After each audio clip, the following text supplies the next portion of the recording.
Minister Simon Chelugui nĩerĩte aikari a Baringo thirikari nĩ hotorete kũng'ethanĩra na aici a mahiũ arĩa makoretwo makiũraga aikari hamwe na maabitha a borithi arĩa matũmĩtwo kũgacĩrithia thayũ kaunti-inĩ ĩyo. Chelugui arĩtie arĩ taũni-inĩ ya Kabranet thikũ ĩmwe thutha wa abitha ũmwe wa borithi wa mũhohio kũragwo nĩ aici a mahiũ akĩrangĩra karagita gwa kabarabara ya kuma Kĩsĩrĩa nĩ gũthiĩ Mukutani. Chelugui erĩire aikari thirikari nĩ kũhũthĩra hinya o wothe kũhĩtana na aici aya hamwe na kũhukia ũici wa mahiũ kaunti-inĩ ya Baringo. Njũragano ya abitha ũyũ wa mũhohio ĩhanĩkĩte kiumia kĩmwe tu thutha wa andũ erĩ kũragwo itũra-inĩ rĩa Kosile Baringo ya rũgongo.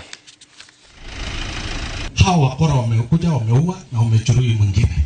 So I want to send you waziri with humility to your colleague CS Kindiki.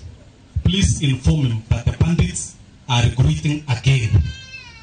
Let him mobilize the force that they had mobilized before atusaidie isiende mbele vile ilikuwa. Hii mauaji ambayo ilifanyika hivi majuzi inatukera na ile kazi yote tumefanya inatutia wasiwasi.